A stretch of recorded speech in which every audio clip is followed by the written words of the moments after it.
start recording. Bessie, do you want to start recording? It's already recorded. Okay.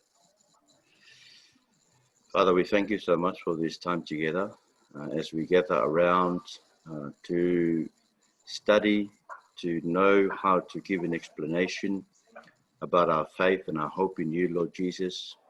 I pray that you open our hearts and our minds, and I pray, Lord, that you remove any spirit of confusion from our midst, that I will be able to speak clearly of your word and of the wisdom that you have provided in order to give an explanation of how this thing called science, how it relates to the knowledge of you, O God, or the knowledge that, as the atheist would say, the knowledge that there is no God.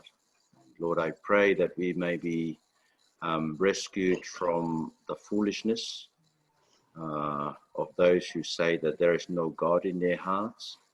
I pray that in your great mercy and kindness, that as a result of tonight, we'll be strengthened to speak confidently and unashamedly of you, God, and of the Lord Jesus Christ, in whom we get to know for sure about your existence and about who you are, and through whom we can have a personal relationship with you.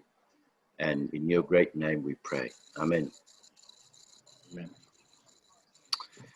Again, welcome to all of you. Let me share screen. Where is my screen? Share screen.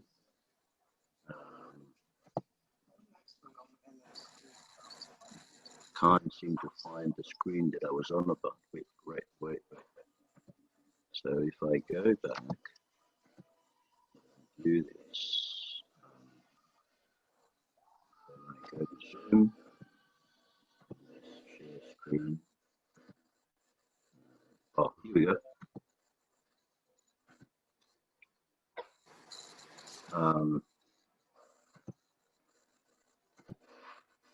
So let me start from beginning. There we are. Well, I found it today, and looks good, isn't it? So our topic is that science kills atheism, and I choose this topic to make this provocative because it seems to me that it's about time for us to turn the tide and to challenge the atheists about their atheism and the basis of their atheism. You see, they always begin by assuming that we believe there is a God, and they have disproven that God. But I think there's about time to ask them to show us the proof that there is no God. Anyway, so how does science provide truth? This is my starting point for arguing that at the end, it's not science that kills God, but science kills atheism. Well, by experiment. I think we're all clear about that scientific truth is provided to us by experiments that is under the same physical condition. Sodium chloride will always be produced by the reaction between sodium and chlorine. So that can be repeated either here in Australia or in Tonga or elsewhere in the world. So how can they experimentally prove the non-existence or the existence of God? That is, how can scientists, how can atheists experimentally prove the non-existence or the existence of God? It seems to me that they cannot with the scientific method, because that kind of truth, that is, whether there is a God or not, cannot be proven using scientific method of knowledge. So can science then ever be the basis of knowing God's existence or non-existence? It seems to me we can confidently say not, because scientific knowledge is bound to nature. So scientific method is set up to test and to explain things that are there in nature, things that happen in nature. So by definition, scientific method cannot test or explain phenomenon or phenomena or items or events that are beyond nature. So how can they be able to state boldly that there is no God? That is, how can, if that's the case, if scientific method only concerns with nature, how can they be able to state boldly that there is no God? Well, the only way in which we can explain that, this kind of statement that they make about the existence of God or the non-existence of such a being, is that it must come from a pre-existing set of belief or a belief system in the scientist.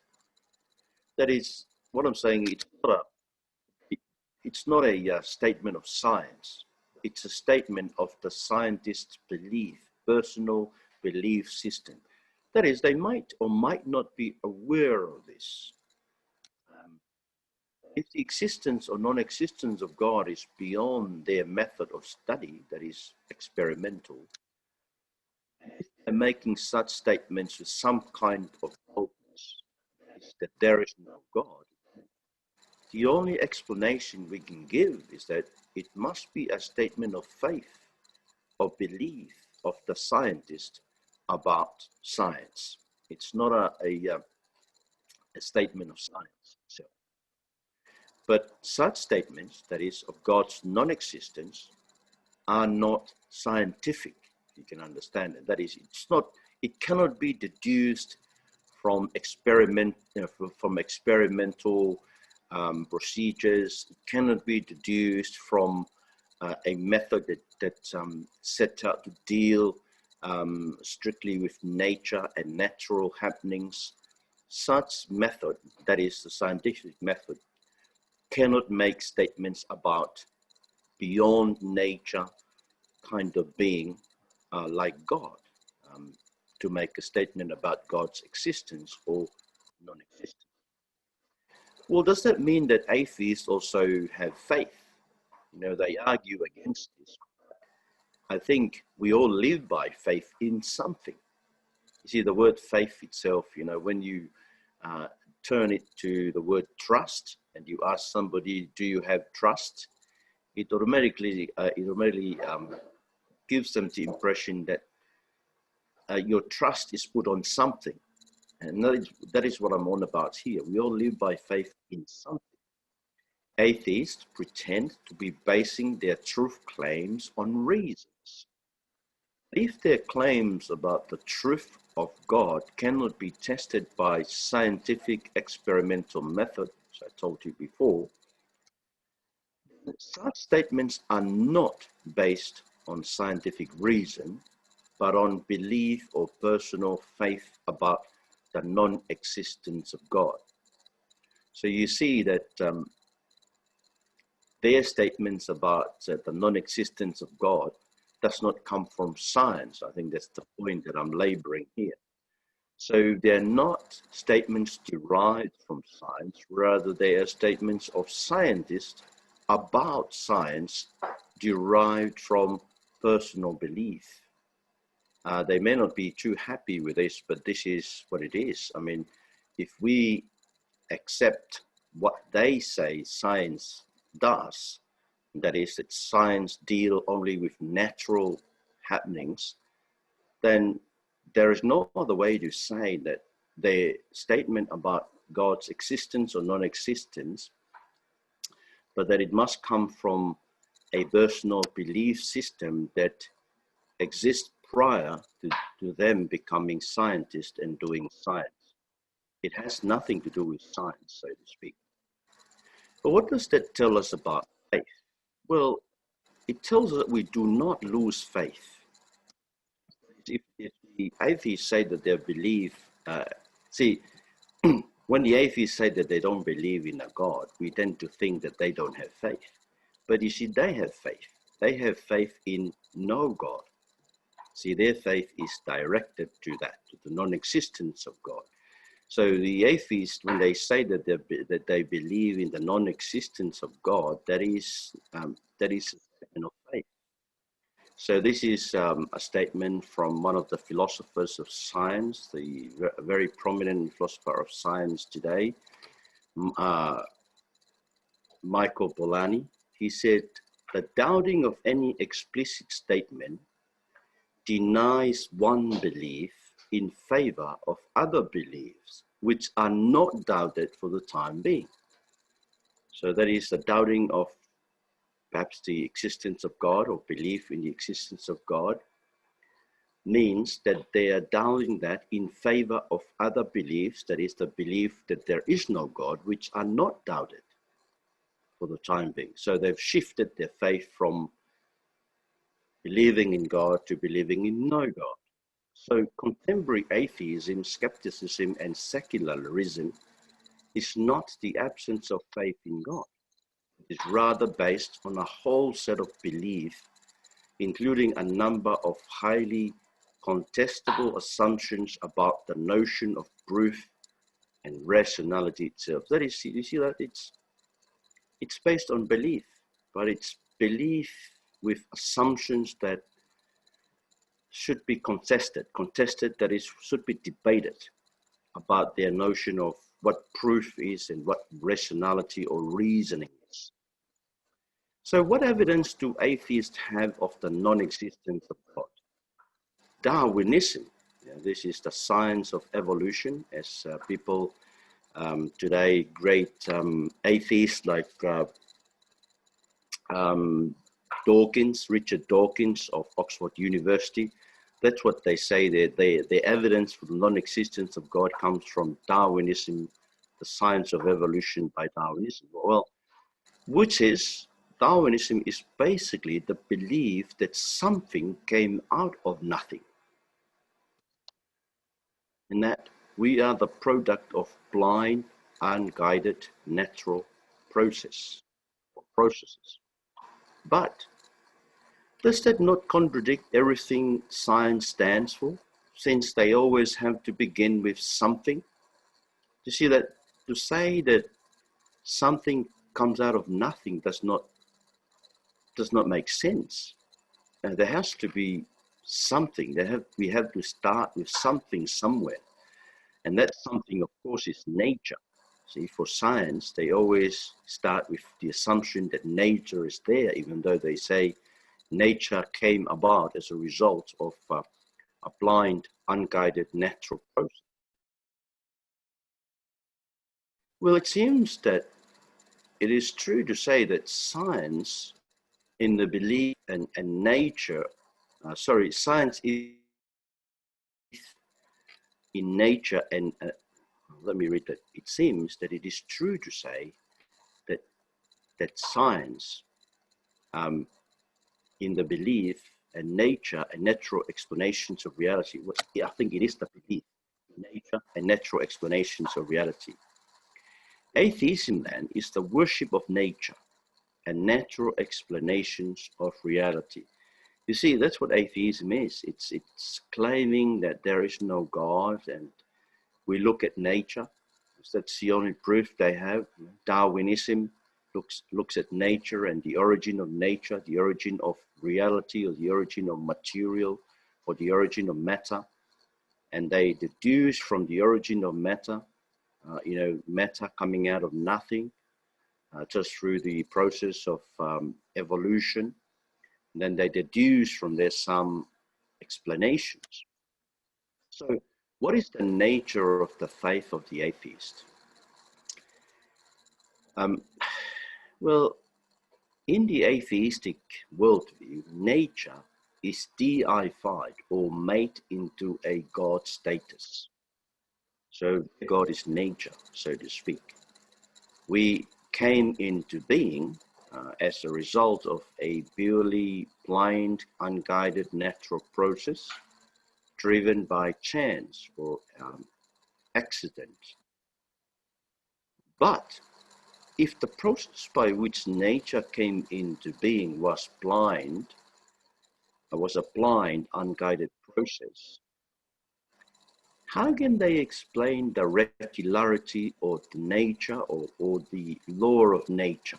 How can they explain that, the regularity of natural occurrences? That is, the sun will always rise tomorrow morning, and an apple will always fall to the ground. That is the law of nature. How do they explain that if we're just result of a blind, unguided natural process?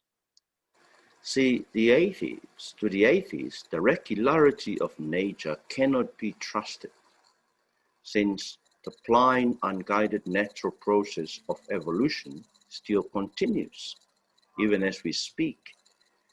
But you see, even if this unguided process is still going on, then how can we be sure then of the statement about the non-existence of God that scientists make today? Maybe the brain is still evolving to something better, and it will come out with a totally different conclusion to their conclusion today. Moreover, the atheists, by understanding the law of nature, logically deduce from it the absence of God.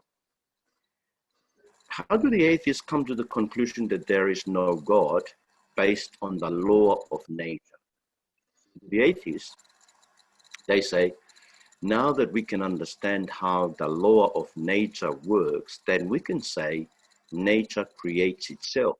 You may have heard this. This is a very famous statement made by one of the famous scientists who just passed away, Stephen Hawking. And he said, now that we can understand how the law of gravity works, we can say that the earth creates itself. Do you see the point?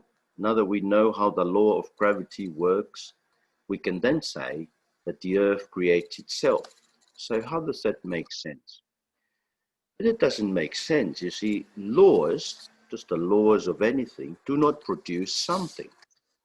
See, for example, the law of mathematics determined that 1 + 1 = 2, but that does not create $2 in my pocket. See, it doesn't make laws. To know how laws work does not produce anything. It's still a law. So to know how the law of gravity works is simply what it is. The law of gravity. Understanding how the law of gravity works. That is, to know how gravity works. We simply cannot logically deduce from the law of gravity any statement about God or how the world came into being. That is scientific nonsense to say that now we understand how the law of gravity works, we can say that the universe creates itself. That's just scientific nonsense, it seems to me. But how did the atheists state the non-existence of God from natural laws? Well, it has to be an unproven set of beliefs that was there in the atheist or in the scientist belief system to start with. See, if by understanding how the law of nature works, we can know anything about how the universe came about or whether a supernatural being exists, then the only reasonable explanation of why scientists or atheists arrive at the statement about the universe and God from the laws of nature is that they're making statements of faith and belief. That is, they're making unproven statements of belief. As we saw before, if by saying that now we know the law of gravity, then the universe creates itself, that statement is an unproven statement of belief, of the scientists. It also explains why scientists like Newton and Kepler, who discovered laws of nature, were affirmed in their faith in God. You see, by discovering how the laws of nature work, it did not make guys like Isaac Newton and Kepler, it didn't make them atheists. In fact, it really affirmed their belief in God. So for the atheist and the scientist to say now that we can deduce there is no God from understanding the law of gravity, we can only say that that's their statement of belief. You see, just like Newton and Kepler, they believed in God. They came to learn about how gravity works, and that affirms their belief in God. So these atheists and these like Stephen Hawking, Richard Dawkins, They didn't believe in the existence of God to start with. They come and do science, and they affirm from science their statements of faith. But those statements of faith, of course, are unproven. And so this is why I think science kills atheism, because most of atheism is unproven belief. That is, a belief system that cannot be proven using a scientific method. So how do scientists and atheists come to their belief? Well, the reason that not every scientist comes to the atheistic and the skeptic conclusion about God and the universe can only mean that we are dealing here with the worldview of the scientists.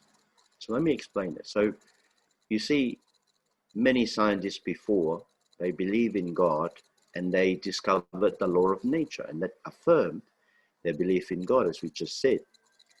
Today, many scientists also do not believe in the existence of God, and they come to discover law of nature, and that confirms their belief in the non-existence of God. So how does that work? Well, it can only make sense if we are dealing here with the statement about the worldview of the scientists. That is, they already decided on their worldview before they came and do science. And therefore, they're only using science as a way of supporting their statement of faith. But their statement of faith in the non-existence or the existence of God is yet to be proven, because it cannot be proven by science or the scientific method. Not every scientist are atheists. And that is enough to tell us that atheists who arrive at their conclusion from scientific data is reading into the data their pre-existing faith. That is, their faith in the non-existence of God. So what about science and atheists and their beliefs? Well, again, Michael Polanyi says that our beliefs about reality is shaped by bodily experience, authorities that we trust, and communities that we are part of. I think this is a very good way of putting it. See, our belief about reality, that is, if you believe that there is no God, well, that comes not from science.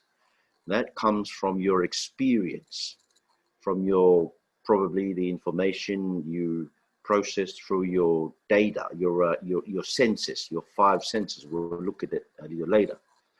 Or maybe you have authorities that you trust, like Darwin or some of the other Richard Dawkins or some of the older communities. Or maybe you're a part of a community of atheists, and therefore you are so confirmed in your belief in the non-existence of God. But that doesn't come, they're not statements of science. Belief about reality is not shaped by scientific statements. In fact, as we saw, the scientific method is inadequate to decide on those claims or truth claims. These beliefs form what we call our pre-understanding, that is, our existing beliefs and expectations and values that control what we see, and makes it either plausible or implausible. That is, make it either reasonable or unreasonable. See, our beliefs and our pre-understanding, our, the authorities that we trust in, they form the values that control how we make sense of the world that we see. So this system of belief is not destroyed so that we can say we have a lack of faith in atheism, so to speak, as if our belief in atheism is destroyed. No, it can only shift from atheism to theism. So we always live by faith, but our faith shifts from one thing to the other. And only through experience and intuition can this shift be made, not reasoning. we don't shift our system of belief based on we don't shift our system of belief based on reasoning. And I think we need to take this on board and to stop arguing with the atheist about, using reason to reason with them. Let me show you how. So why not reason? You see, reasoning is controlled by our experience and intuition, not vice versa. See, our experience, our intuition, what we already know, that controls our reasoning.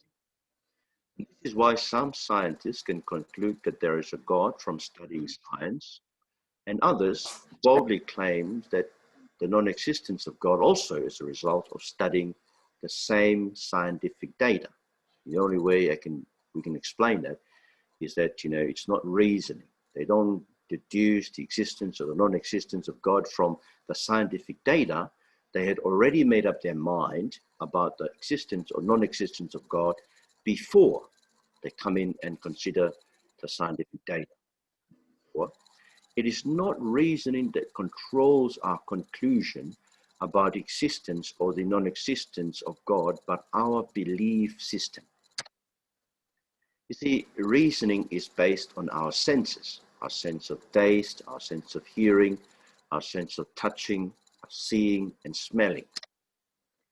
And already these senses are limited only to natural data. See, you can't smell or hear or taste or touch the beyond nature. See, these senses are limited only to the natural world. And so therefore, how can we think that these senses can provide us with knowledge of things beyond nature? You see, if reasoning is the way we come to the conclusion of whether there is a God or there is no God, then it seems to me that the tool that is reasoning is inadequate for such a task, because our reasoning is determined and strictly controlled by our senses. So therefore, our senses can only work with natural data. It is beyond nature, beyond the natural data, to make conclusions about the existence or the non-existence of a supernatural being. How can the atheist then confidently think that reason can be trusted? It has to be based on an unproven assumption about reason and proof. It's the only way, it seems to me, that we can trust reasoning. They have some unproven assumption about what reasoning can do and what proof can do. So they must start with the assumption that all we have is nature, and that there is no mind behind it. In fact, there is nothing beyond nature. So this seems to me to be the starting point of the atheist and of the scientist. If reasoning is based on the sensual data, that is, the data processed from nature, how can they make statements about the beyond? That is, how can they make statement about what is behind nature? So as I said before, if reasoning is determined by our senses, and our senses only can process natural data, how can we make statements about what is behind nature? How can we prove by scientific method that there is nothing behind nature? Well, we cannot, seems to me. We cannot do that. So what about statements then made by scientists about the beyond?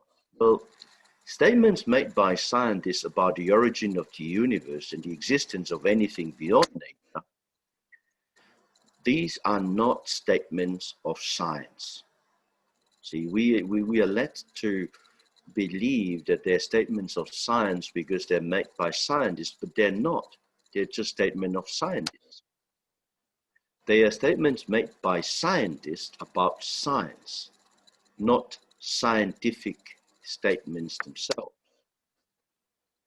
John Lennox, this is the professor from Oxford, speaking a lot about science and its relation to God. He's written a book called God's Undertaker, and he deals at length with the issue that we're dealing with today. He says, nonsense spoken by scientists are still nonsense.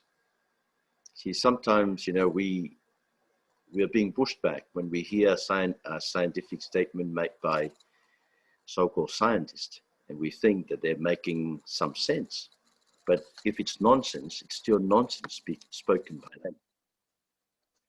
So, but why do they still insist on making those statements? If they're nonsensical, why do they still make those statements? Well, it goes back to their confidence in Darwinian evolution, the blind, unguided natural process driven by chance that result in us being here. Now, if that something, that is the product of the product that we have is the result of a blind, unguided natural process, on what basis can we claim that it's true? That is, if reality came into being as a result of a blind, unguided natural process, on what basis can we say that that is true? That statement is blind, unguided natural process only result in blind, unguided products. It doesn't result in making sense of it. It doesn't result in us saying, well, we can now say that there is no God, or we can say a statement about God. No, it's still blind. Blind, unguided products cannot make true statements. See, if we ourselves, as human beings, we are the result of blind, unguided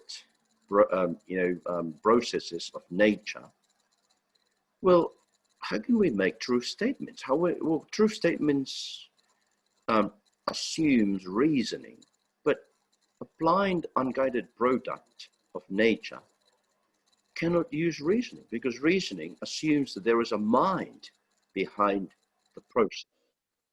See, one needs some kind of standard outside a blind, unguided process to say something about truth. You see, for scientists to say that nature disproves God, well, you have to have some kind of standard outside science, because a blind, unguided process cannot produce reasoning. And we need reasoning in order to say that there is no God. And see, you see, here is the scientists and the atheists not making sense of themselves and what they're claiming. And this is why I believe that science kills atheism. So how can they make truth claims about the beyond nature? Well, science, by virtue of their scientific approach, is incapable of making such true statements. There is a kind of irrationality involved in scientists and atheists thinking, and that is, we are the product of blind, unguided natural processes, therefore let us reason about it. Do you see the irrationality of this? We are the product of blind, unguided natural process, therefore let us reason about it, or let us make some reasonable statement about it. It doesn't do. It's like saying we came from apes, therefore let us reason with one another, or let us love one another. See, the logic doesn't stand, it doesn't follow. And this is the irony and the amusement of the kind of thinking of scientists and atheists who assumes blind, unguided nature and then insist on reasoning about God or non-existence of God. See, that means they have to draw on theism, or the belief that there is a mind or that there is a God behind nature, to make sense of atheism. See, this is true. In order for them to make rational statements, they must believe in the existence of a mind beyond this blind, unguided natural process that they believe that is at work in nature. See, for their whole atheistic belief to hold together and makes perfect sense, both to them and to us, they must build on the assumption that it is possible to reason and to make sense out of nonsense. That is the nonsense of saying that we are just a result, the product of a blind, unguided natural process. See? To believe in the power of reasoning, they must quietly hold to the belief in a mind behind the blind, unguided natural process. That is, that mind makes reasonable truth claims from what should have been unreasonable, irrational, blind, unguided natural products. Do you see that? So even for the atheist to say there is no God, he's making a rational statement. Where did he get that rationality? It doesn't make sense if they don't believe that we were here as a result of a mind, then how can they claim to be reasonable in their belief? Because if we're just a product of irrationality and unguided, blind process, then we are the product of irrationality, and there is no logic to draw upon and make those statements about God or the non-existence of God. So atheism, on the basis of their claim to believe in the non-existence of God, must assume that there is a mind, there is a rational mind behind all these things that we are exposed to in this material world. Now, how can we let atheists and scientists get away with it? How can we let them get away with this assumption without assessing them, without challenging them? That is, how can we allow them to get away with the silent assumption that a mind must exist outside the blind, unguided natural process to make sense of it? We theists, that is, us who believe in the existence of God, for so long we have let the atheists get away with their unexamined assumption behind their truth claims. The very success of science in showing us showing us how deeply ordered the natural world is, provides strong grounds for believing that there is an even deeper cause for that order. This is Richard Swinburne, a philosopher. That is, Swinburne is wondering about the power of science to give reasonable explanation about nature. See, how do they get those reasonable explanation if we are the product of unreasonable processes, unpurposeful and blind process of nature? He's wondering about that, and he says, you know, the only reason how we can explain science's ability to give those rational statements about nature is that there is even a deeper cause for that order. You know, there must be a mind behind the order of nature.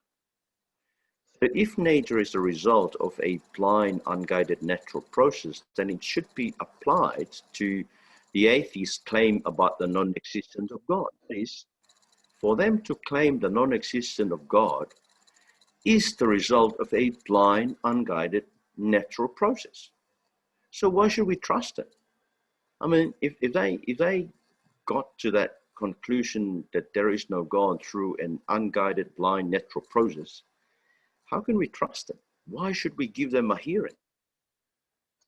Well, but does not atheists have minds? Well, funny thing is they deny having minds. They say they only have brains. But if their brains are the result of the blind, unguided natural process they believe in, how can they themselves trust their brains? How can they trust it? The atheists be certain about the non-existence of God when their brain is a blind, unguided product? And why should we trust in their statements about the non-existence of God? See, if their brain is the result of a blind, unguided natural process, how can we? Why do we trust? Why do we even care about their statement that there is no God? You see, a brain that results from blind, unguided natural processes cannot therefore be able to show light in relation to anything in nature. See, if it's blind, it should be blind.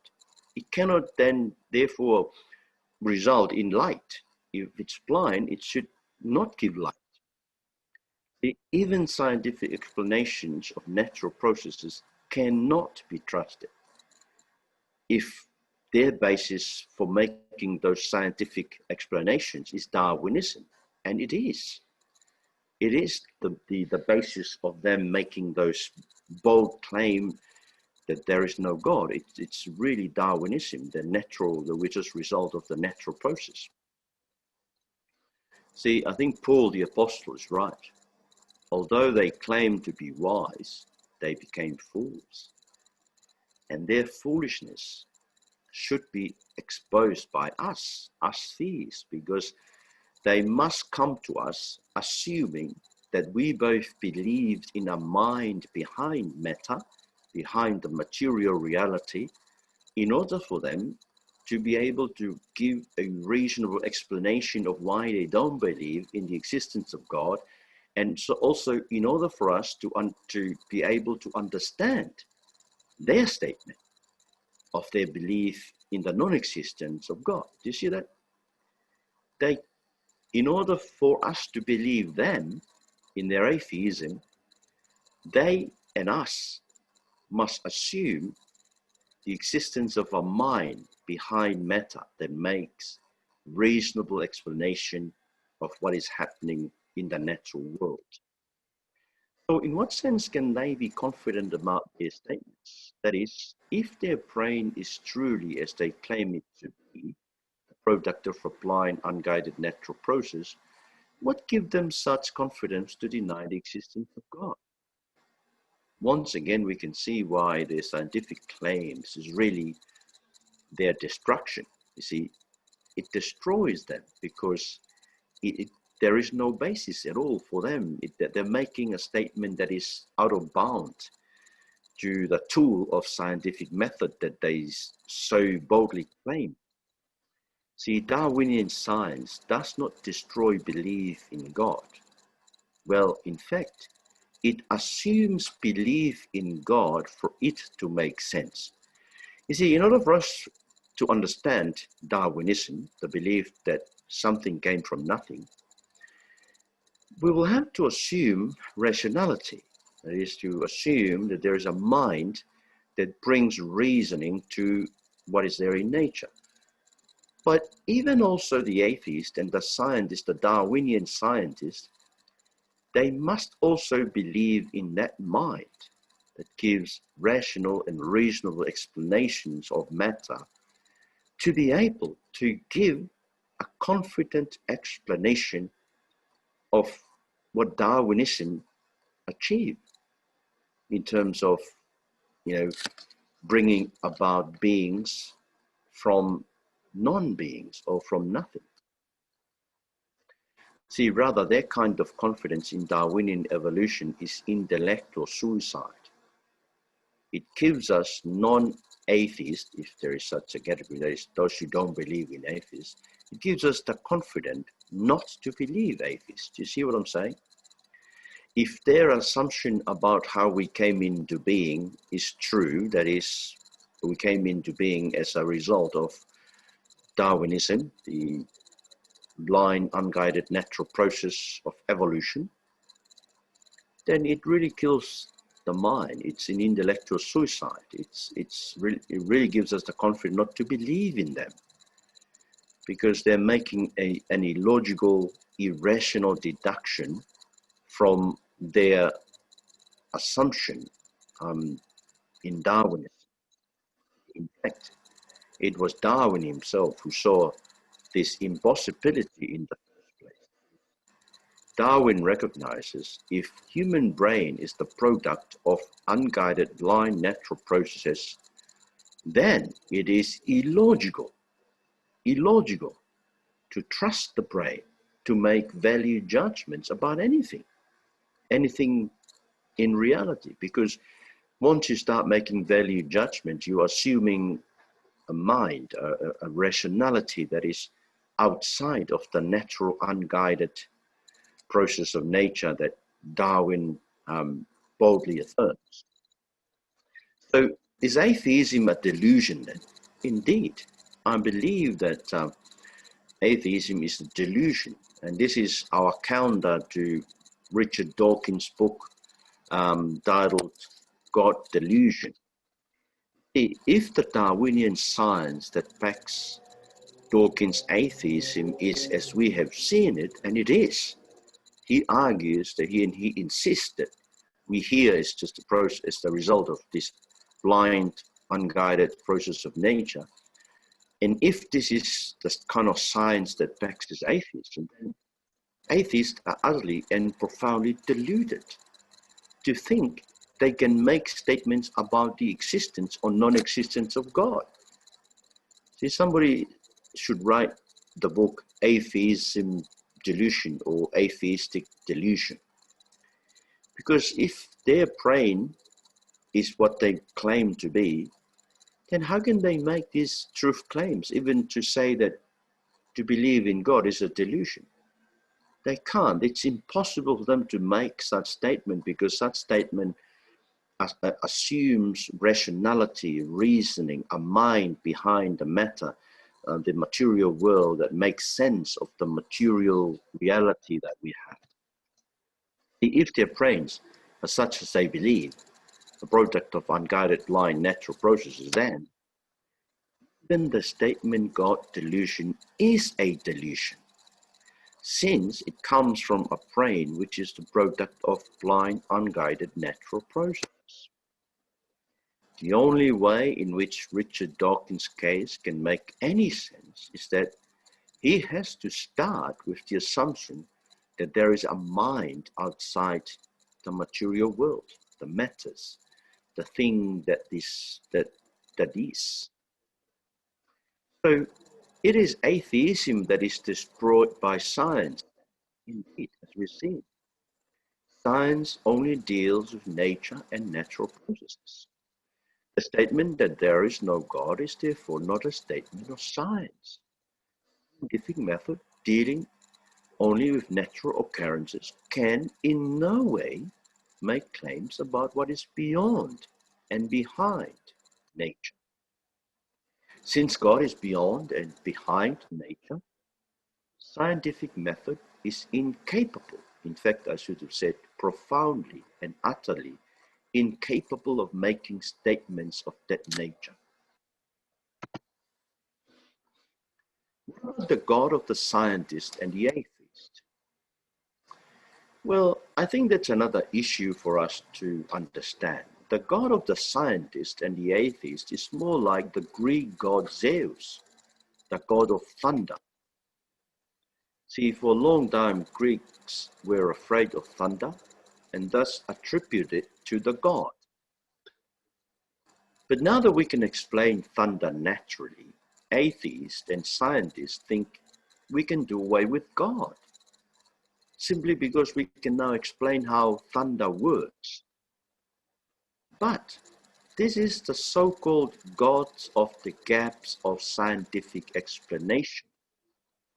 You see, natural phenomenon without a natural explanation used to be given the God attribute. That is, for example, things like natural phenomenon like earthquake. You see, without a natural explanation, our Tongan ancestors used to believe that it's Maui, the god of the underworld, turning in his sleep. Whatever Maui was doing in his sleep and then turning, we don't know that.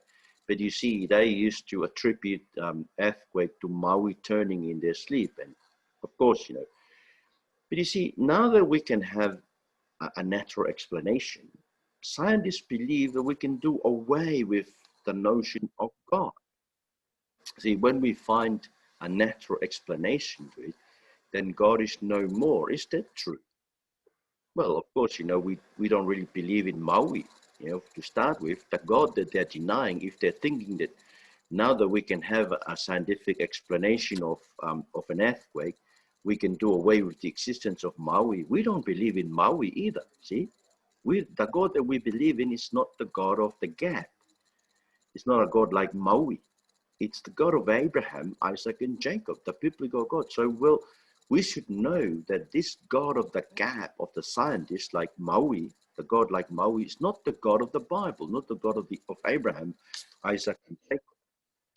See, the God of the scientist then how does the God of the scientist relate to the God of Abraham? The God of the scientist is explained away by scientific explanations. In other words, once you find more scientific explanations to natural happenings, then you can do away with a notion of God or a hypothesis of God. There's a famous story I recall here of a guy called Laplace. So Laplace was one of the scientists who was explaining to Napoleon, the French Emperor Napoleon, explaining to him how the path of missiles and things being shot in the air, how they work. And then Napoleon jokingly asked him, so where is the God hypothesis in this? And Laplace said, well, there's no need for the God hypothesis in it. And I think that he's right. You see, to understand the way nature works, to understand the way missiles travel in the air, or how a shot is fired, and how the path of a weapon, of a missile in the air, to understand that, we don't have to do away with God.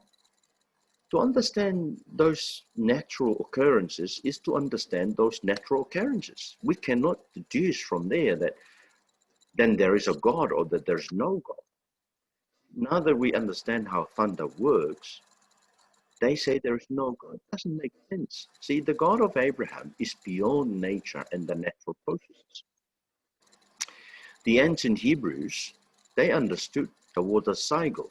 See, Ecclesiastes 1 says that all the water flows into the sea, and then it goes back and falls to the ground to flow again. Even though they understood the water cycle, yet they did not say that there is no God. They still say that God sends the rain, and even that God sets a path for the thunderstorm. That's in Job 38:25. So, in other words, it's the modern atheist or scientists get us to choose between God or science, but it doesn't make sense. You see, there were people in the past who still believe in God and then still hold on to their science or to their scientific convictions. And even in the Bible, they still believe in God, and yet they understood how the natural processes work. There is an illogical deduction here of confusing the agency for the mechanism. The agency, that is the person who invent the mechanism. See, the mechanism is the rain or the thunder, right? And scientists say that if we can understand the mechanism, we can understand how the rain works or how thunderstorm work, then we can do away with the agency. We can do away with the inventor or the creator of the mechanism, the creator of rain or the creator of the thunderstorm. Doesn't make sense, doesn't it? See, how do atheists and scientists confuse themselves? Well, to have an explanation of natural occurrences or natural happenings, even a scientific explanation of it, does not necessarily rule out the possibility of God. That is, since we have scientific explanation of how the kettle boils, then we can do away with why it boils or who boils it. See, to be able to explain how the water boils does not then means that we can go and deduce from there that we can know who puts the kettle on and why was the kettle, boiled. You see, scientific explanation cannot give us that, cannot tells us who boils the water and why it was boiled. See, these are different levels of explanation. Since we can scientifically explain how the car engine works, can we then do away with the inventor Henry Ford? See, this is what they do. See, to know how the kettle boils cannot tell us who put it on, or more importantly, why it was boiled. And yet this is what atheists and scientists want to do. They want to say that now we can understand how the water boils. We can therefore say that we know for sure there was no one who put the kettle on. Do you see the illogicality and the irrationality of that kind of deduction? There are two different levels of explanation. To explain how the water boils is the same as explaining how car engine works. To be able to explain how car engine works does not do away with who invents the engine. See, similarly, to understand how the car engine works does not then give us the information about Henry Ford, the inventor of the car engine. Do you see that? And yet this is the kind of deduction that scientists want to make. So what level of knowledge can scientific explanation give? See, we should always be glad when scientists and atheists deny the existence of God, of the gods of nature, since they're not the God of the Bible. As I said, Maui is not the God of the Bible. See, the God, the Father of Jesus Christ. The God of the gap is really the nature, deified thunder God or rain God or earthquake God, God of science. Scientific explanation helps do away with this naturally created or naturally involved God. See, I'm saying that the God that the scientists and the atheists deny its existence are just naturally created, naturally involved gods. The Bible refers to these natural gods as creatures and not gods. Yes, of course, we refer to earthquake, to thunder, all kinds of natural happenings. Bible refers to them as creatures, not gods. So scientific explanation of natural processes only realizes that those natural items, like thunder and earthquake, were not gods in the first place. See, they were natural processes, not gods. And by offering scientific explanation, they only help us understand nature more fully, but not the mind behind nature. See, that's what scientific explanation, that's the level of scientific explanation. They can only help us to understand how nature works. It does not tell us then whether something is behind nature or a mind or a being behind that. So atheists believe in the non-existence of gods that we don't believe in.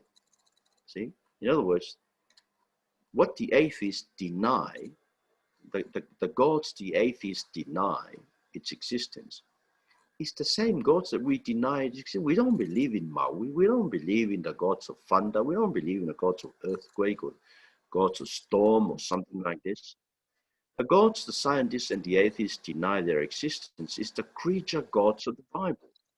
What is known to us believers or Bible believers as idols. That is, what the atheists don't believe in is also the gods we don't believe in either. See, as believers, as theists, we don't believe in that kind of God that they're denying its existence. The God of the scientific explanation gaps is not the God of Abraham that we believe in. So next time you meet an atheist, you should say, I agree with you. I don't believe that kind of God exists either. See, the God that they denied existence. We call those kind of gods idols and not gods in the Bible. So do atheists simply destroy idols? See, the idols that creatures, I think they replace it with another God, something close to what the Apostle Paul found in the altar in Athens. You know, Apostle Paul in Acts 17 wandered around the city of Athens and he saw an altar dedicated to an unknown God. And I believe that the God of the scientist, the God of the atheist, is an unknown God.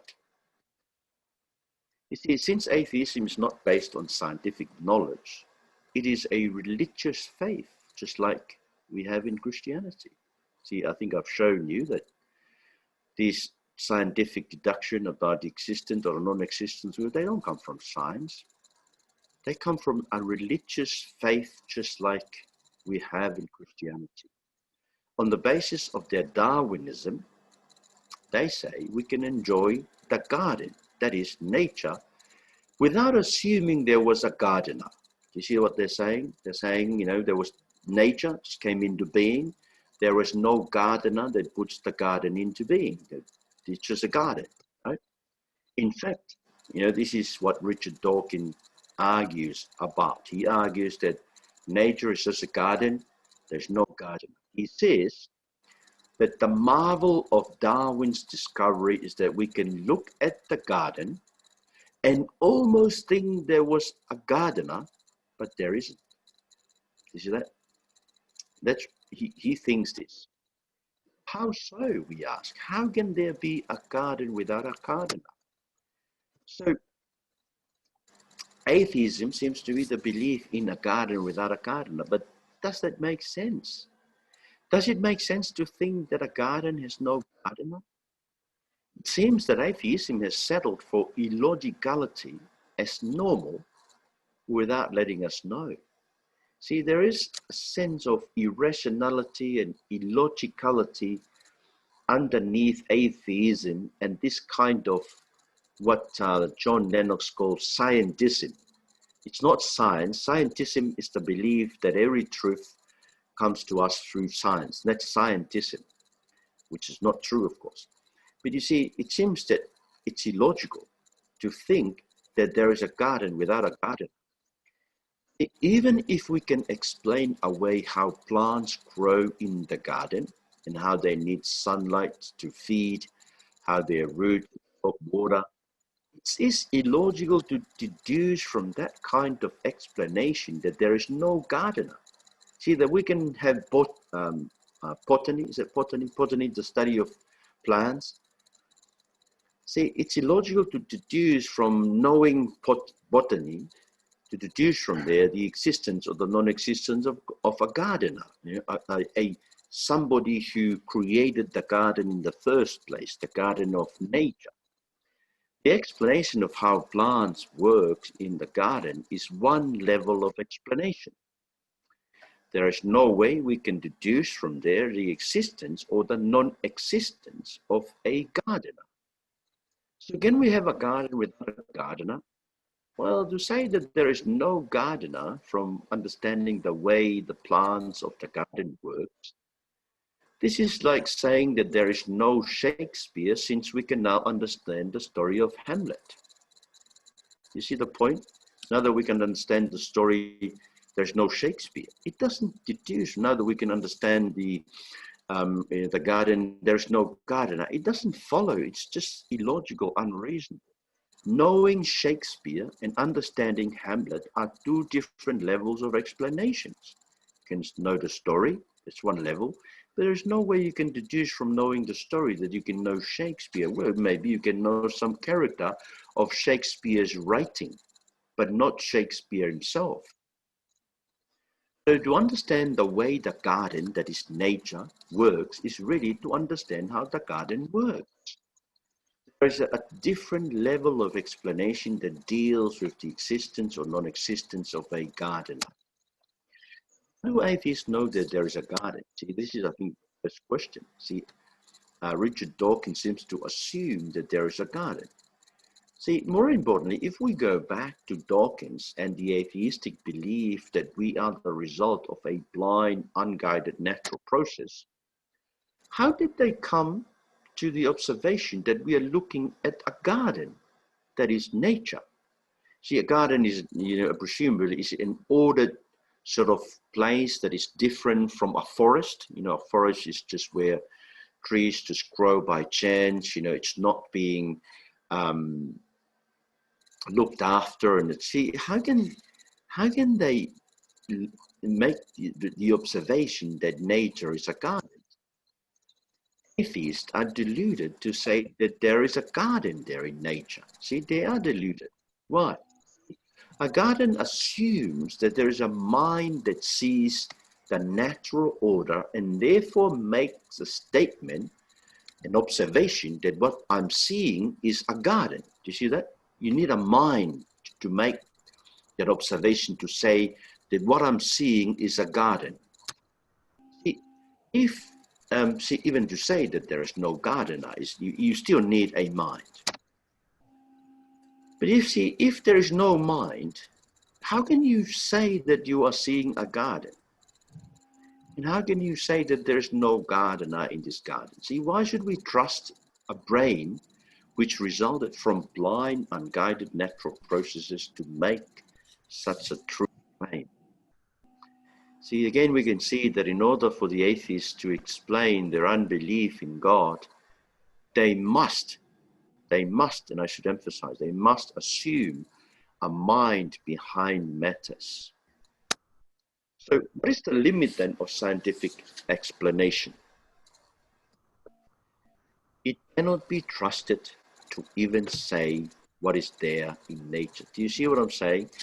If science is what Dawkins and those atheists are saying that it is, that is, science is Darwinism, it's evolution, it's unguided, blind evolution, then it cannot be trusted to even say anything about nature.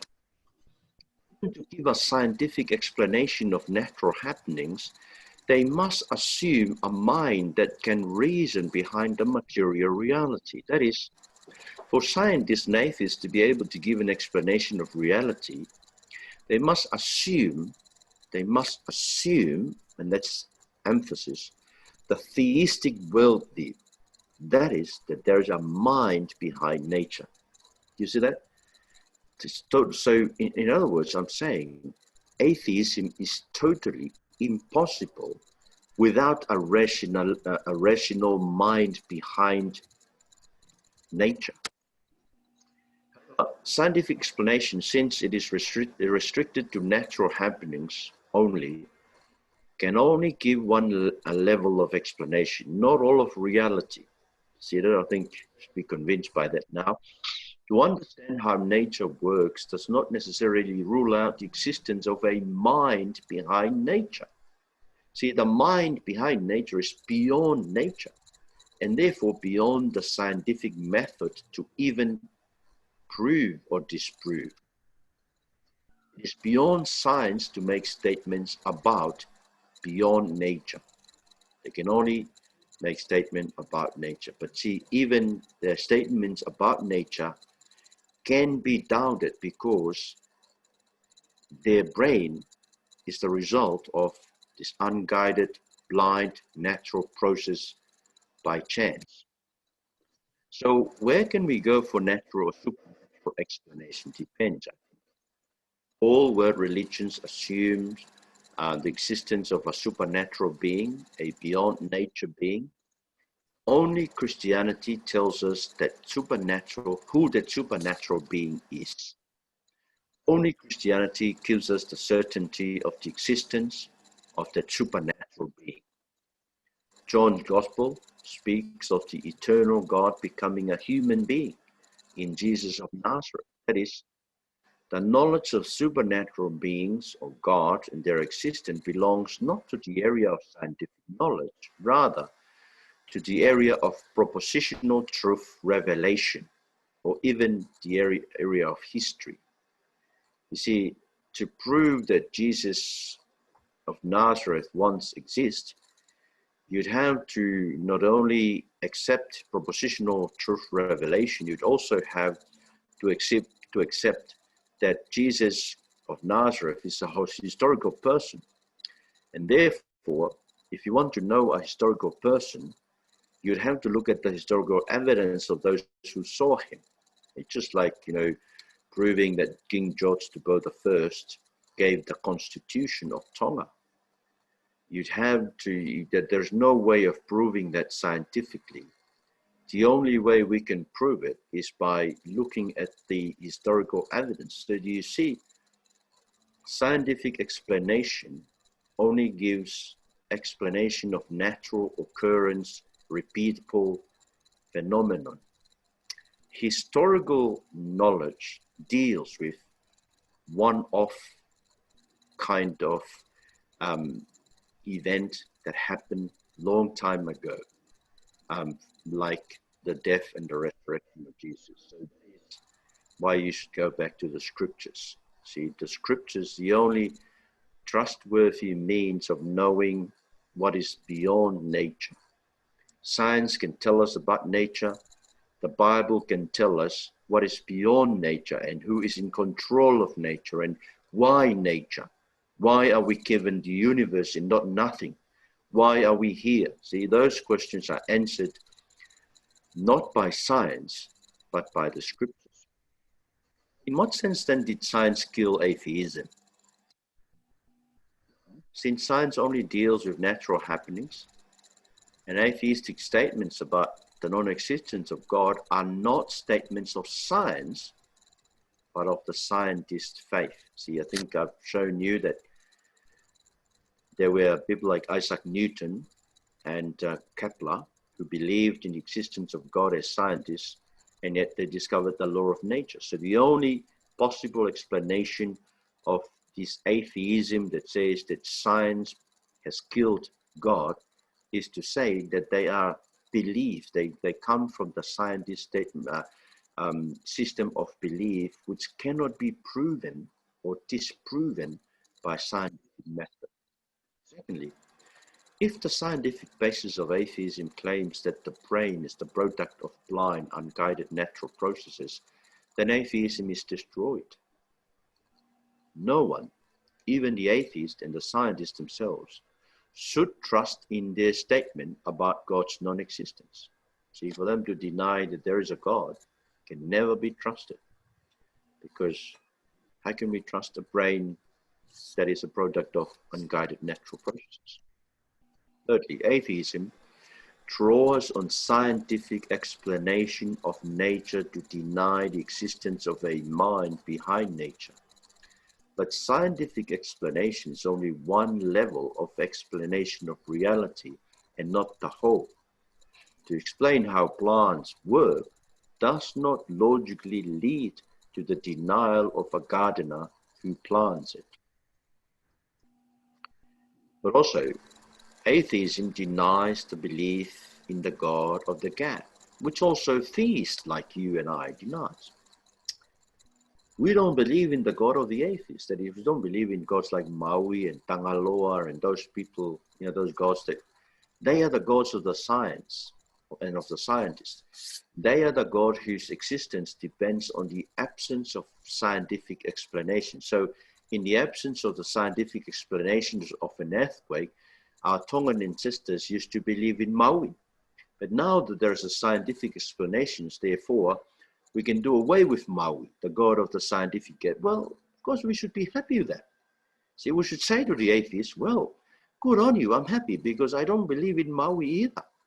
We call them idols. So the God that the atheist and the scientists deny, we call them idols.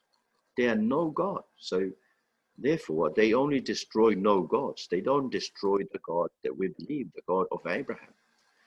By claiming that science kills God, scientists are making statements beyond the limit of scientific knowledge. To claim that science kills atheism is a true statement that directly result, let me repeat that directly result from the kind of Darwinism that atheism promotes. See that?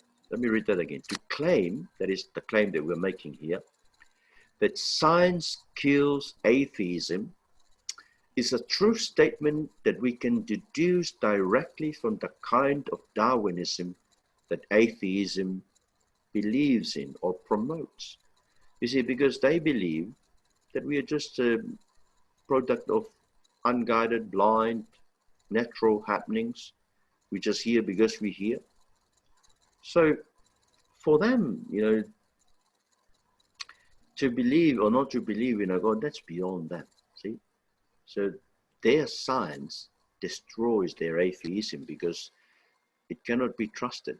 We cannot trust them for anything, even science. So atheism's statement about the non-existence of God or gods cannot be trusted or even be allowed to shed light on any issue, since their brains are the result of blind, unguided natural process.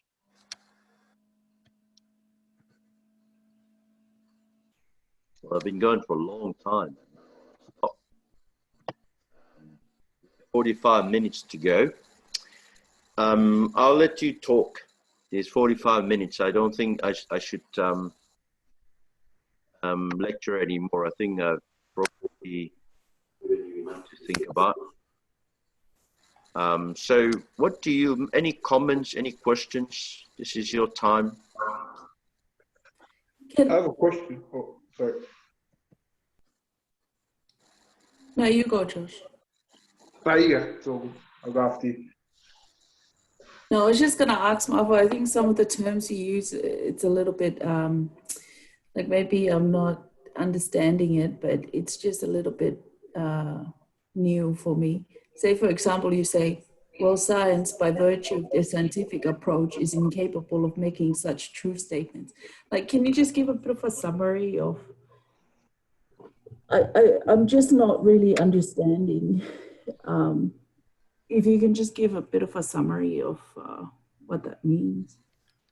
Maybe others are understanding, but I'm not. I don't know. Can you still hear me? Can you hear me? Good, because I'm just using my earphone so that I can hear you. Yeah, I'm sorry about the confusion, but what I'm basically saying that scientific method only deals with natural processes, things that happen in nature, like earthquake, like thunder, like rain. So they only offer explanations of those natural occurrences. For them then to say that there is no God behind those processes is beyond them. You see what I'm saying? They cannot make those kind of statements because they're only dealing with nature. They cannot make any statements about what is beyond nature, what is behind nature. Statement about God or whether there is a God, that doesn't belong to science. Traditionally, it used to belong to the area of metaphysics. Metaphysics is whatever is beyond the physics, the nature, and that includes God. And so that's what I mean. So does that make sense, Bessie? That's Yeah. Scientific method is just dealing with natural process, explaining natural processes. And secondly, the scientific method that they say disproves God is Darwinism. Darwinism. So as I said, Darwinism says that we are just here because we're here. We are the result of a blind, unguided, natural processes result in us. So if that is true, how can we believe anything they say? How can they make truth statements? How can they reason if our mind is just a result of a blind, unguided, natural process? Well, it should just result in blind, unguided, natural statement that there is no way in which they can then make truth value judgments on saying, oh, that's true and that's not true. Do you see what I'm saying? So that is why I'm saying that science in the end kills atheism. Because if the science that they say that backs atheism is Darwinism, then Darwinism says we cannot trust them. We cannot trust what they're saying. They are illogical, they are irrational, they're deducing statements beyond what science can offer. Yes, Josh? Yeah, I know in your lecture you said in order to conclude the existence of God and or the non-existence of God, that we shouldn't just rely on reasoning. But what if we have like a justified reasoning through our belief in God as revealed in Scripture? Yep. That's all right. Yep. Well, I said that I wanted to raise your awareness about reasoning and its weaknesses, because whenever people say, "Oh, reason tells me this," well, so what's the basis of your reasoning? See, our reasoning is controlled by our senses, our 5 senses, and therefore our 5 senses can only deal with natural data. You can't claim to, well, of course, you have to believe there is a God to begin with in order to say, I hear God, or I taste God, or I touch God. You see, you have to start with belief in God. But if reasoning is only dealing with the natural data, and the natural data can only be processed through our senses, then certainly, reasoning is a very inappropriate and even inadequate tool to tell us anything about God, because God is beyond nature. In fact, there is a philosopher called Immanuel Kant, a German philosopher in the 18th century, who argued that you can never know God because the God is beyond anything we can deduce from nature. The only thing we can know about God is the commandments he gives. You can never know God personally because he is beyond nature. And we are only restricted to knowing what is our senses, can give us from nature. But of course, we should say to Kant, look, Kant, you are right, that God is beyond nature, but that God has broken into nature in a man called Jesus of Nazareth. So Immanuel Kant didn't understand incarnation. But yes, of course, if you can reason in order to justify our argument about the existence of God, then do so. But just be aware that even that, has its own limitations. Because isn't it in Romans 1 where it says where it employs natural theology, where you see creation, therefore there is a creator. Yep. It is like, would that be using your senses, your sense of sight, when you look around you? Yep. In creation, like when there's a builder, there's a Yep. building, so therefore there must be a builder. Yep. Yep. But see, when it comes to nature, when it comes to looking at nature, the testimony of nature is voiceless. Remember Psalm 19, where it says that the skies, the heavens proclaim the glory of God. The skies proclaim His great name, but they don't do it with a voice, and therefore it's still open to confusion. Indeed, we can still learn from nature, like you go to Job 38 to 41. And God came in the storm, and he is giving Job this lecture about nature. And he's saying, Job, look at nature. If you can't control nature, then imagine the person who is beyond nature. So you'd have to start with an assumption that there is a God in order to see God in nature. Now, but that's different when it comes to things like a building. See, we look at a building. Well, we know from experience that no building came into being as a result of an unblinded, unguided, unguided process of nature. And therefore, yes, So there is a slight distinction there, but indeed you're right. We are meant to look at nature according to God and see God behind it. And I think we all see, the Bible tells us that God has put his word in our hearts. This is Romans 2.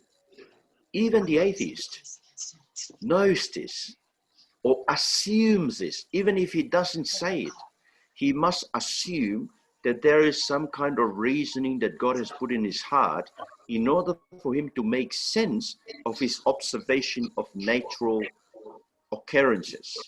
See? For him to say that there's no God can only make sense if you have a God mentality behind the whole thing. Yes. Sensus divinitatis. Yes, sensus divinitatis, yes. Yes, that's, is it Calvin? Yeah, Calvin deduced it from Romans chapter 2. You see, and it's true, if you look at the Bible, see, before the law was given to Moses, Joseph in Egypt had already known that adultery is wrong. How did he know that? The law of God was already written in his heart, and I believe that the atheist is really struggling against that, against the promptings of God's law in his heart to say, I think he's trying to speak to himself. He's really preaching to himself. And I think there's a guy called, his surname is Nagel. I heard this from John Lennox the other day. He's an atheist. And he does not agree with, Dawkins and others, the argument against non-existence of God from science. He said, as an atheist, he just believed that there is no God, full stop. And he doesn't want it to be a God, for there to be a God. Because you see, he said, if there is a God, then he must change. See, he knows that that's the logical deduction from that. And he is very honest about his atheism. I consider people like Richard Dawkins and others as dishonest atheists. Anyway. Thank you. Yep. Do you agree with the statement that God used? So you can chat to me. You can send me via the text.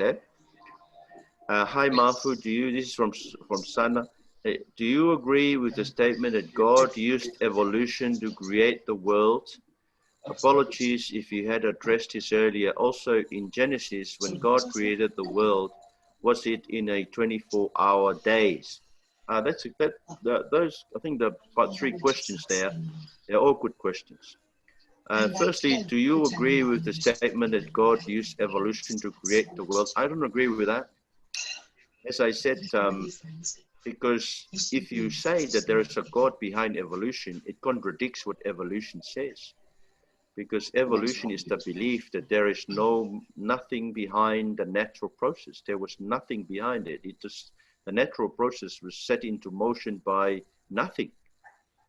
And so you cannot, I know that there are some Christians now who are saying they're given in to evolution. You're saying that God must have used evolution, but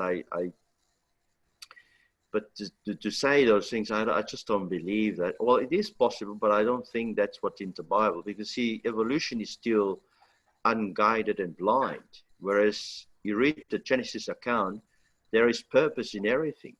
Everything was created with a purpose in view. What about when God created the world? Was it a 24-hour days? Well, firstly, you'd see that God was before. So when Genesis 1:1 said, in the beginning, God, so that's in the beginning is already old, isn't it? It's already time before even the day 1, there's already God.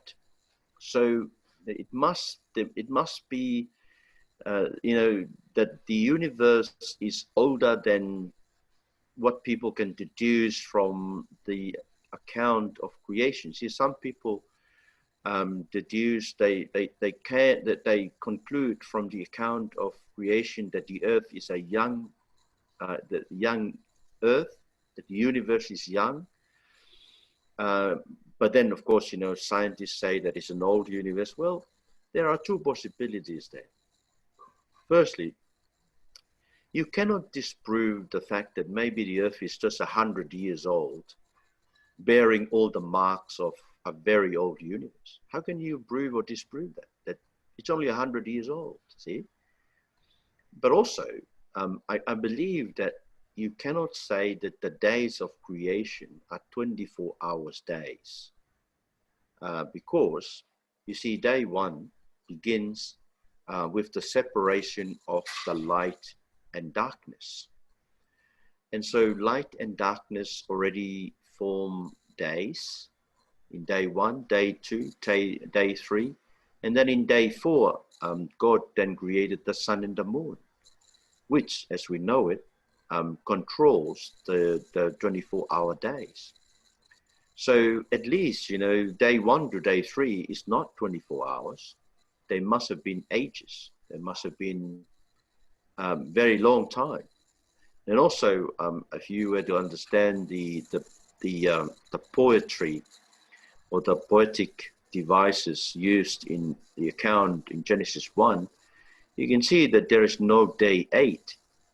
That day 1 gives into day 2, day 3, and then when you get to day 7, the process stops. There is no day 8. So this was not meant to be a narrative of how many days in which God had created the universe. This was meant to be something else. If you were to understand it poetically, it must be giving us a structure of how the universe is meant to be understood. That is, we are meant to be, the universe is meant to be understood as 6 days. We live in time as a cycle. That is day and night, day and night. It's a cycle, isn't it? Time is cyclic, but it doesn't go nowhere. See, it doesn't keep on cycling on. It cycles on to somewhere to the day 7. If we him go Moritonia, you may have known that Moritoni's hymn, Takamilo. Ko taimi o kai mohe ulakalaka o Takamilo. Takamilo koe whaka au ki api. Ko whakau to tonu ia mea. Aho e fitu ko the 7 days of creation is meant to tell us that time is cyclic, but it's going somewhere. So yes, I don't believe in 24 hours days. I don't believe in a young earth. I don't believe those statements can be deduced from either science or the Bible. I think they are probably statements of faith. What I can gather from the Bible is that it must have taken a long time for the process of creation to take place.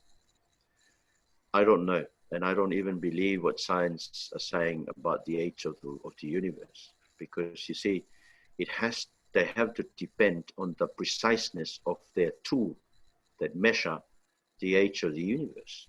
What if their tool is imprecise? How can they be sure that their tool is so precise that is they can give precision about their judgment on the age of the universe? I just cannot take that on board. But anyway, yeah. Any other comments or questions? I have a question, Mafu. Yes, thanks, Nia. Sorry, it's a little bit dark here. Some keeps turning off the light. That's all right. You were talking about the law of gravity in Newton, Yep. about if the universe creates itself, and you had an example there about money growing in your pocket. How were you able to put that together? Yeah, thanks. I think this is a good question. Yeah. Yeah, it's my understanding is that the law of gravity, it explains like how the moon orbits the earth, and the earth orbits the sun. So how? Yeah, I maybe believe that wasn't clear. Yes, Yeah. I think maybe it wasn't clear. I believe that. You see, but what the scientists are saying is, now that we can understand how the law of gravity works, we can say that the Earth creates itself. So now that you can understand how the moon, goes around the earth and how the earth goes around the sun, we can then therefore say that the earth creates itself. It doesn't make sense, isn't it? We can't, by understanding the law of gravity, it does not tell us then that the earth creates itself. And that's why the illustration was meant to bring that out. That is, by understanding the law of mathematics, see, just like understanding the law of gravity. The understanding the law of mathematics says 1 + 1 = 2, does not therefore produce $2 in my pocket. That is, laws in itself does not produce anything. See, the law of gravity is the law of gravity. It does not produce the universe. But that's what I'm saying they're like totally different laws. Yeah. There's like a law of, Yep. I think I understand what you're saying, Ma'afwe. It's that they only go as far as explaining what's there. How something works. Yeah, how something happened, but it doesn't go as far as it doesn't make it happen. It doesn't make things happen. Yeah. Okay. It's an explanation of what is happening. It's not an explanation of why it happens. Okay. You know what I'm saying? It's just like explaining how the kettle boils. It only explains. Right. I understood that part. Yeah. I'm glad you understood something. No, I understood that. I just didn't understand the part, the money grows in your pocket, like related to the law of gravity. So I'm like, it's two those different things. So I just got a little bit confused. So the law of gravity, I understand that. Yep. Okay. The law of gravity doesn't create the earth or the moon. Do you see that? The law of gravity only explains how the earth or how the moon goes around the earth. It doesn't create the earth or the moon. And that's, I think, what they're trying to say. That now that we can understand how the law of gravity works, how it works. Okay. Yeah, it creates the earth and creates the moon. But so good question. Sorry. Okay, thanks.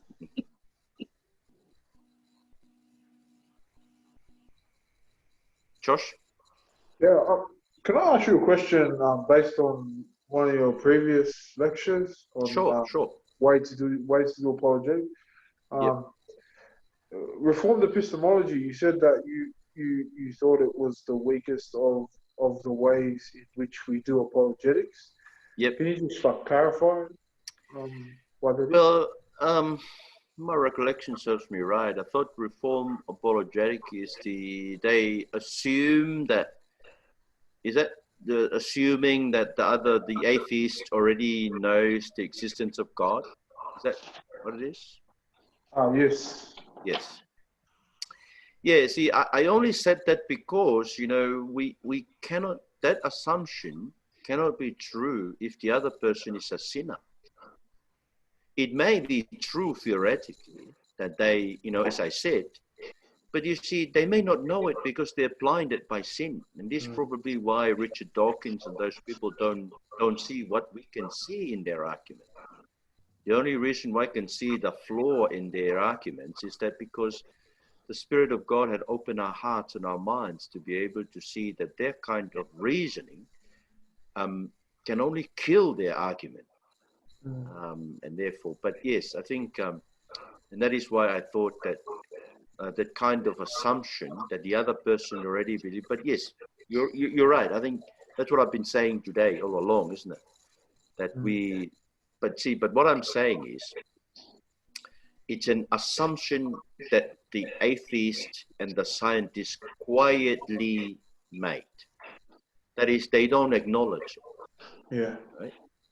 They just silently assumes it, and therefore, that's why they would give you and me a rational explanation of their belief in the non-existence of God. The only way in which they can be rational is that they are assuming that there is a mind that gives reasoning to what they see as irrational and illogical and unreasonable.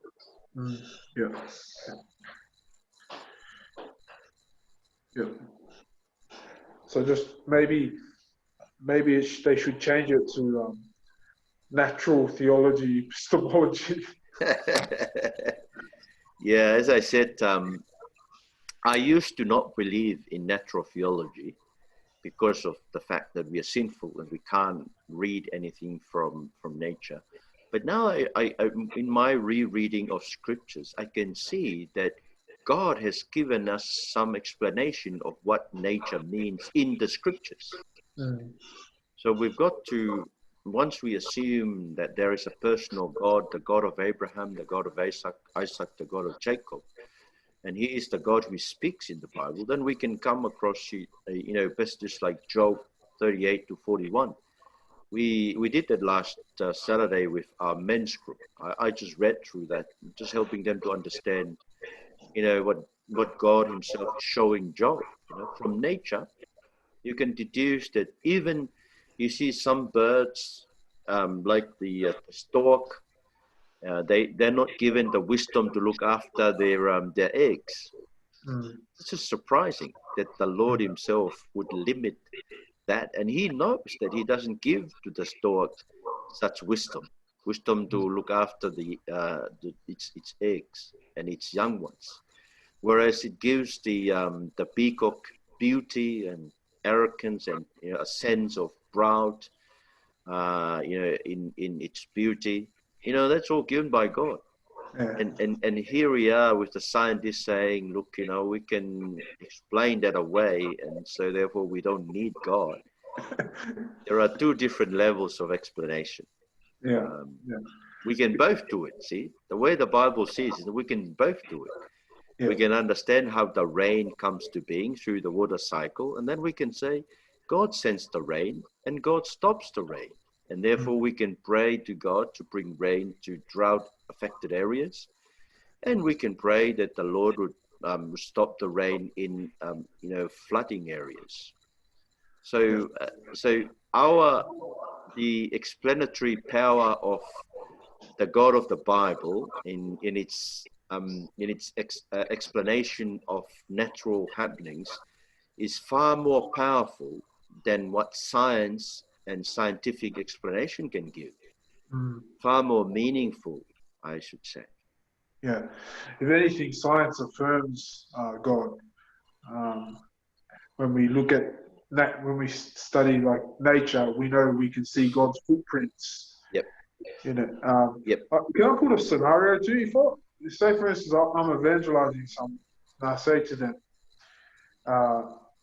look, we know that we see creation, therefore we assume that there is a creator. And then he says to me, he goes, okay, you've convinced me that there's a God, right? But you haven't convinced me of the God of the Bible. So from there, obviously, from there I go, well, Jesus, Jesus is the invisible image. Yep. The invisible image of the visible image of the invisible God. Yep. And I know that it's only God can open his eyes to see Jesus.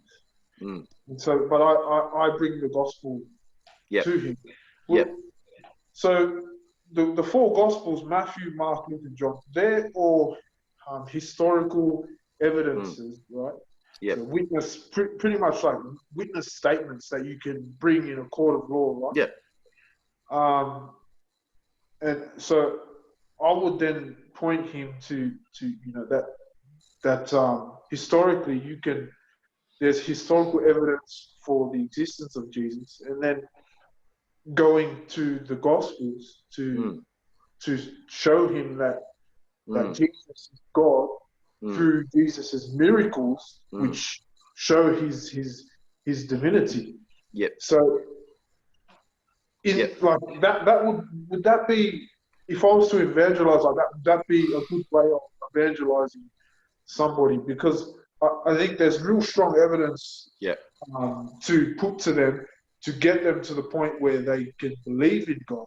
And I believe, obviously, there's very, very strong evidence also for the Christian faith, as opposed to every other religion and even atheists, secularists.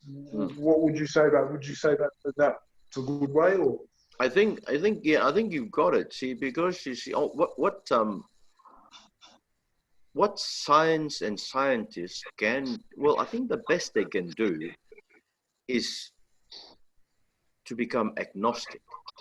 That is, even if there is a God, you're right. Even if there is a mind behind creation, you cannot know it because you see, because they're talking on the level of being an impersonal force or impersonal mind behind the whole thing, right?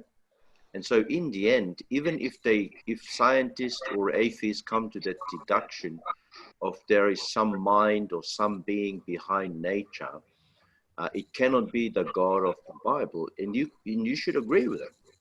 And then you should say to them, well, yeah, I agree with you, but how about this? See? Then you build up on that. So you're building up on what you agree. And how about why won't you consider, Jesus of Nazareth? And of course, they may ask you something about all religions. What about the other religions? And you say, yes, indeed. I believe that that there is a sense in which all the other religions in the world are talking about the existence of a supernatural being behind the natural world, the natural reality that we have. But you see, how do you know what that nature, what that being is? How do you know who that? It's still, whatever they say, it would still be an impersonal God that you can't relate to in a personal way. Only in Christianity, we're given a chance that this God became one of us, and he's written himself into the story, into our story, and become one of us, so that we can meet him.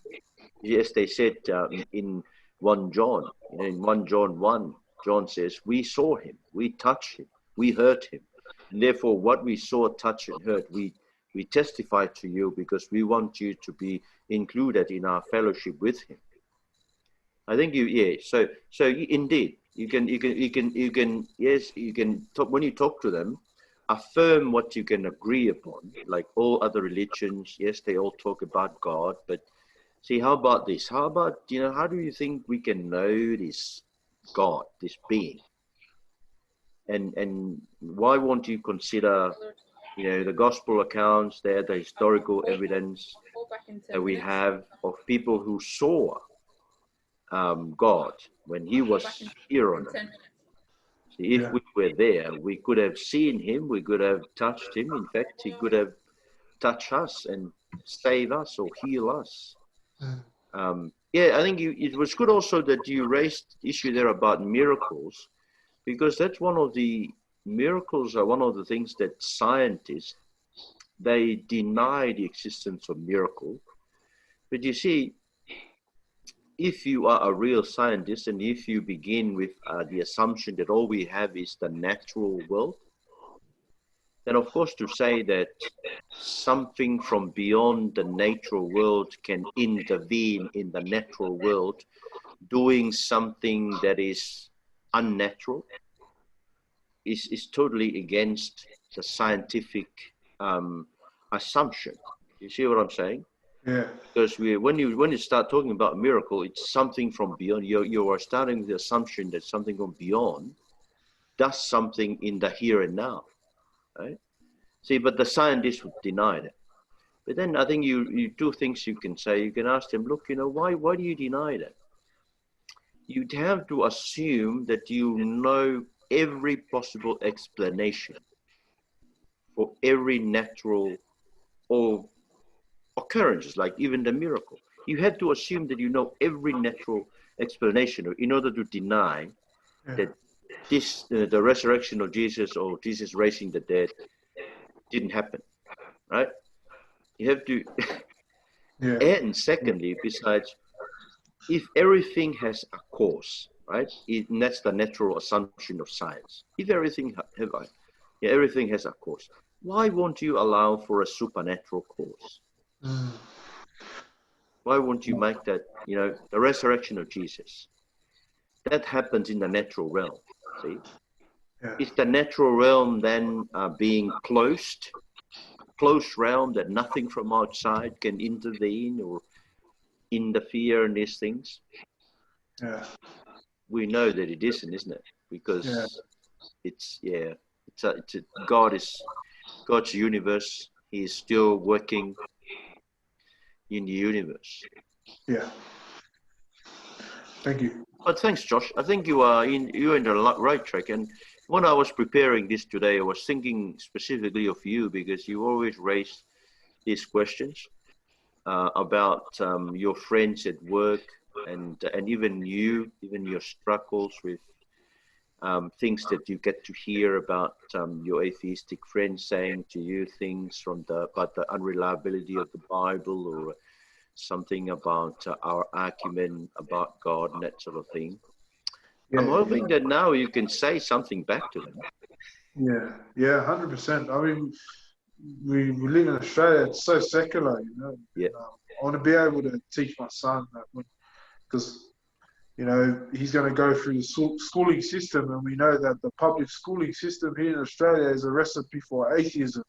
Yes. So yes. I want my son to have solid, firm foundation in Christ, because I know from our lectures that we've had, we know for sure and with 100% certain that we have strong grounds in Christ, and so I want that, but I also I'm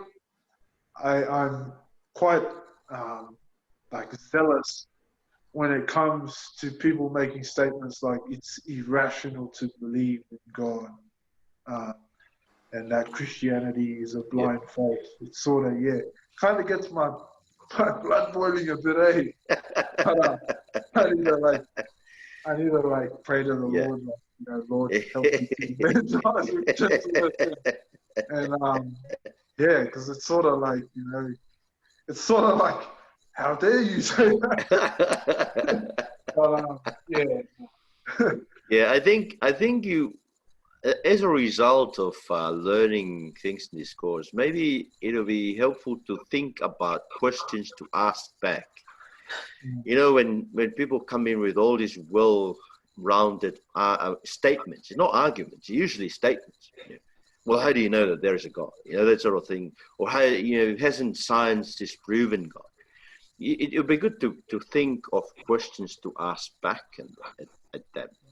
Things like, how do you know that there is a God? Well, do you know everything that there is to know in order to reach that conclusion? You have to know everything that there is to know to reach that conclusion that you know for sure there is no God. And when they ask you, how can you be sure? Hasn't science disproven God? Well, what kind of God are we talking about?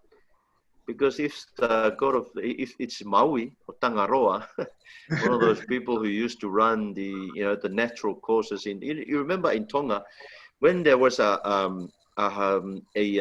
tornado, they used to hit Taakapa, and they believe that it's because it was a blind demon that was running around in the towns, and therefore you have to hit the thing, for him to know that you're here, and that's right.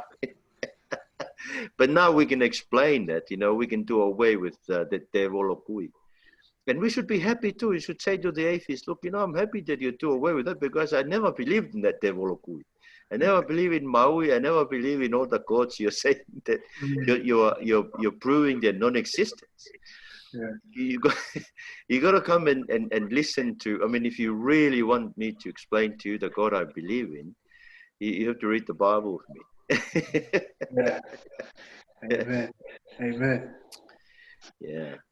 Thank you, folks. It's just about 5 minutes to our time, and I would like to take this opportunity just to thank you very much for it. But I think maybe we can spend the last part of our time praying. Very glad to see Hai from Melbourne, Meleana, of course, from New Zealand. Hai is our Fit for Jesus representative in Melbourne, and even Lopeti from Tonga, and of course those from here, Lina, Susanna, Deisa, Dan and Holla and Josh, and even Nia from America. So we're becoming a very international class, isn't it? We're becoming the United Nation of Apologetics. So maybe we can spend some time praying. So if you can unmute your thing, we can just use the last 5 minutes just to pray for each other.